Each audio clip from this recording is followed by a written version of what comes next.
Hindi pwedeng ang mga Duterte mismo ang lalapit sa iyo para makipagkasundo. Kasi ang nangyayari ngayon, ang sinabi niya, yung pa-humble effect niya, na bukas umano siya na makipagkasundo sa mga Duterte. Ngayon, pa-humble effect mo, ang nangyari sa mga Pilipino, ang sigaw nila ngayon, pauwiin mo si Pangulong Duterte bago ka magsalita ng ganyan. Kasi siya talaga ang pinaka-apektado dito eh. Ganon din si Pastor Kibuloy. 'Di ba? Hayaan mo lumaya. Kasi ayun ang mga apektado dito. Tsaka hindi pwedeng ang mga Duterte mismo ang lalapit sa iyo para makipagkasundo. Kung gusto mo makipagkasundo, mauna yan sa iyo. Kasi unang-una, ikaw ang nag-umpisa ng gulo.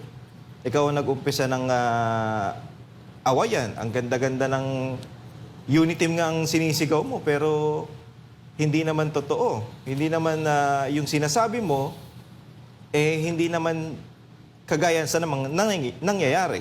Parang kaya ang sinasabi talaga ng taong bayan ngayon, napakasinungaling mo talaga.